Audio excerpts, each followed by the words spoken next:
नमस्कार, कैसे हैं? मेरे ख्याल से अच्छे होंगे।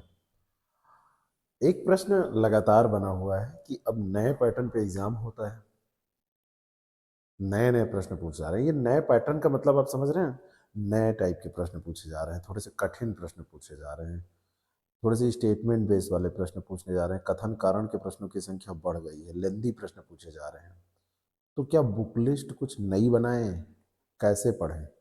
अब पुराने क्वेश्चन करने से तो काम हो नहीं रहा है। घटना चक्र से काम नहीं चल रहा है। पुराने सॉल्व पेपर यूथ के देखने से काम नहीं चल रहा है। तो क्या करें? खास करके उन लोगों को जिनको भविष्य में एग्जाम देना है, जिन लोगों के पास अभी एग्जाम है, बिल्कुल लेटेस्ट 2 3 4 महीने में एग्जाम है, उनके लिए तो हो सकता है कि ये बुक लिस्ट जो मैं बताने जा रहा हूँ, ये पढ़ना थोड़ा सा कठिन पड़े और वो इसको अभी ना फॉलो कर पाए। लेकिन जो भविष्य में तैयारी करना चाहते हैं, उनके लिए क्या हो? आरओ की तैयारी कर रहे हैं, बीओ की तैयारी कर रहे हैं, पीसीएस की तैयारी कर रहे हैं, लगभग एक जैसी ही चीज़ें उसमें रहती हैं। लेकिन स्पेशली आरओ के लिए क्या करें? यहाँ पर मैं आरओ के लिए कुछ बातें आपसे करने जा रहा हूँ। और एक चीज़ जान लीजिए कि अगर आप सोच लेते हैं, ठान लेते हैं कि आपको पढ़ना ही है और टारगेट कर लेते हैं कि 2 3 4 महीने में आपको कवर करना है, तो आप कर लेते हैं। उसके भी तरीके होते हैं, उसका भी कवर करने का तरीका होता है कि इतने समय में हम ये चीज़ें पढ़ेंगे तो ये हमारी चीज़ें कवर हो जाएगी, इम्पॉर्टेंट चीज़ें। तो इसकी बुक लिस्ट क्या होनी चाहिए? करंट अफेयर कहाँ से पढ़ें? इन प्रश्नों का उत्तर मैं इसमें दूँगा। और मैं ऐसी कोई किताब नहीं बताऊँगा जो कि आपको ना पता हो। सारी किताबें आपको पता भी हैं और वो किताबें बढ़िया हैं, इम्पोर्टेंट किताबें हैं और सारगर्भित किताबें हैं, अच्छी लिखी गई हैं और बड़ी पॉपुलर किताबें हैं। एक-एक करके लेके चलते हैं, जैसे हिस्ट्री में, और मैं ऑप्शन भी आपको देते चल रहा हूँ जो आपको अच्छा लगे। ज्योग्राफी में भी आपको मैं ऑप्शन दूँगा। सबसे पहला और सबसे बेसिक तरीका है कि इन सारी चीज़ों की, अगर आपके पास समय है, तो इन सारी चीज़ों, सब सब्जेक्ट की आप एनसीईआरटी पढ़ डालिए।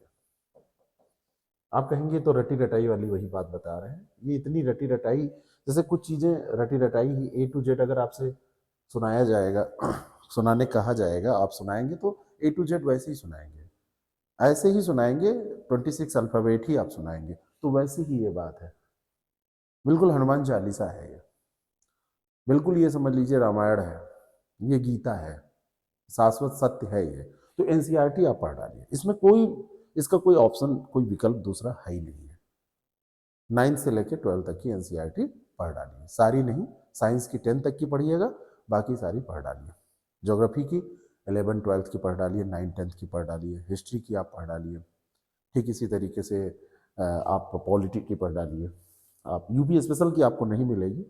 आप इन्वायरमेंट पढ़ना है तो इन्वायरमेंट की भी कुछ साइंस में चैप्टर हैं, उनको पढ़ डालिए। जहाँ पर जितनी उपलब्ध है उसको आप पढ़ डालिए, इसमें कोई वो नहीं। दूसरी चीज़, आप प्रीवियस ईयर के क्वेश्चंस पेपर जरूर देखिए।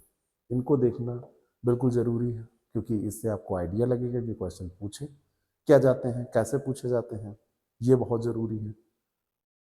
और तीसरी चीज़, जब ये सारी चीज़ें आप पढ़ रहे हैं तो साथ साथ में फैक्ट पढ़ने के लिए, जीके टाइप की चीज़ों को तैयार करने के लिए लूसेंट जैसी किताब का भी इस्तेमाल आप करते रहिए। लेकिन लूसेंट केवल पे एग्जाम देने मत जाइएगा, मैं पहले ही बता दे रहा हूँ। लूसेंट में इसलिए कह रहा हूँ कि आपको थोड़ा सा फैक्ट तैयार हो जाए। जब फैक्ट तैयार रहता है तो कॉन्फिडेंस रहता है। कोई पूछे प्लासी का युद्ध कब हुआ था तो आप बता सकें। कोई पूछे कि सबसे निचली परत वायुमंडल की कौन सी है तो आप फट से बता दें, क्योंकि आपको याद है। याद करने की ज़रूरत नहीं है, रिकॉल करने की ज़रूरत नहीं है। बाकी अगर आपके पास ठीक ठाक समय है तो मैं आपको किताबें बता रहा हूँ कि उसको अगर एनसीईआरटी को आप स्किप भी कर रहे हैं तो आप कवर कर सकते हैं। जैसे ज्योग्राफी में एक किताब आती है खुल्लर की, है ना, तो आप खुल्लर सर की किताब पढ़ लीजिए, है ना। पढ़ 2 भागों में आती है, इसको पढ़ लीजिए। नहीं तो आप महेश बर्णवाल की किताब पढ़ लीजिए,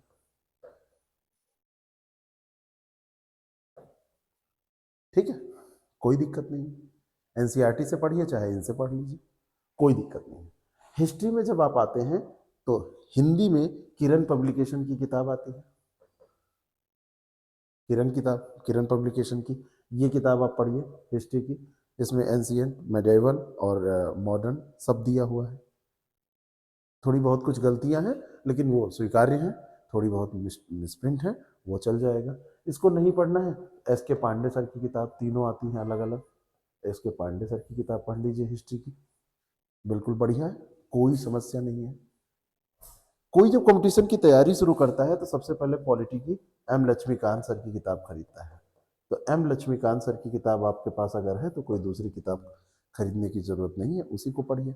और अगर केवल आप पीसीएस की तैयारी कर रहे हैं तो वाणी पब्लिकेशन की किताब है, बहुत बड़ी फैक्टोपीडिया है, खूब ज़्यादा फैक्ट दिए हैं, पढ़ के काम चला सकते हैं, इसमें भी कोई दिक्कत नहीं है। साइंस के लिए पहले एक विशेश्वर प्रसाद की किताब आती थी, लेकिन वो अब गायब हो गई है, अपडेटेड किताब नहीं है। इसके लिए आप लूसेंट से काम चला सकते हैं, लूसेंट यही जीके वाली किताब, इससे काम चला सकते हैं।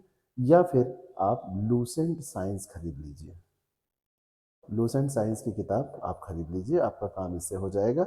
या 9th 10th की जब एनसीईआरटी आप करेंगे तो उससे भी आपका काम हो जाएगा, आसानी से काम उससे हो जाएगा। लेकिन इकट्ठा आपको पढ़ना है तो लूसेंट साइंस आप पढ़ लीजिए, ठीक है। अब आपसे अगर कहा जाए कि इकोनॉमी में पढ़ें क्या, तो इकोनॉमी में जो सबसे ठीक ठाक किताब है वो रमेश सर की किताब मानी जाती है, रमेश सिंह की किताब। या दूसरी आप एस एन लाल की किताब खरीद सकते हैं, एस एन लाल सर की किताब, इलाहाबाद यूनिवर्सिटी, है ना। ये दो किताबें बहुत, ईश्वर धिंगरा की एक किताब आती है उसको भी आप ले सकते हैं, है ना। ये किताब आप खरीद सकते हैं, इससे आप काम चला सकते हैं। लेकिन उससे भी ज़्यादा ठीक ये रहेगा, अगर आपको केवल स्टेट का एग्जाम देना है तो यहाँ पर भी आप वाणी पब्लिकेशन की किताब लेके काम चला सकते हैं। और बाकी यहाँ पे करंट अफेयर से अपडेशन बहुत ज़्यादा करना पड़ता है, करंट अफेयर से अपडेट करके आपको सवाल करने पड़ेंगे, और दूसरा कोई उपाय यहाँ पर नहीं है। कॉन्सेप्ट आप पढ़ लीजिए, है ना। कॉन्सेप्ट, मुद्रास्फीति क्या होती है, आरबीआई के कार्य क्या होते हैं, मुद्रास्फीति कैसे प्रभावित होती है, मौद्रिक नीति क्या होती है, कौन बनाता है, कैसे क्या है, राष्ट्रीयकरण क्या वो, है ना, लैंड एग्रीमेंट, जितना भी सारी चीज़ें हैं, ये सारी कॉन्सेप्ट क्लियर होने चाहिए, बाकी करंट अफेयर में आपको समझ में आ जाएगा, ठीक है। इन्वायरमेंट की अगर हम बात करें तो इन्वायरमेंट कहाँ से आप पढ़ें, इन्वायरमेंट में सबसे अच्छा, अगर आपको कॉन्सेप्ट क्लियर करना है, प्रीलिम्स के लिए भी पढ़ना है, मेंस के लिए भी पढ़ना है, तो इग्नू के नोट से अच्छा कुछ नहीं है, इग्नू के नोट से अच्छा कुछ नहीं है। इग्नू का नोट्स बहुत अच्छा है, लेकिन वो यूपीएससी लेवल तक है। अगर आपको केवल पीसीएस देना है तो आप वाणी की किताब यहाँ पर भी यूज कर सकते हैं, बाकी पुराने क्वेश्चन देख के आपके काम आसानी से हो जाएंगे। यूपी स्पेशल से क्वेश्चन जल्दी पूछे ही नहीं जाते हैं। आप इसमें पीवाईक्यूज देख लीजिए ओल्ड ईयर के, और कोई भी एक किताब ले लीजिए, इसमें भी वाणी की किताब जो सबसे ठीक ठाक आती है, वाणी पब्लिकेशन की, पतली वाली, मोटी वाली पढ़ने की जरूरत नहीं है अगर प्रीलिम्स के लिए आप पढ़ रहे हैं। हाँ, पेपर 5th 6th के लिए मोटी वाली से भी बहुत अच्छे से काम नहीं चलने वाला है। तो ये काम करके आप आसानी से तैयारी अपनी कर सकते हैं। ये ठीक ठाक बुक लिस्ट है, जिसके पास 5-7 महीने का समय है या साल भर के जिनके पास समय है तो वो आसानी से ये काम कर सकते हैं। बाकी जिनके पास कम समय है, इन्हीं में से सेलेक्टेड चीज़ें पढ़ सकते हैं। बात समझ में आई।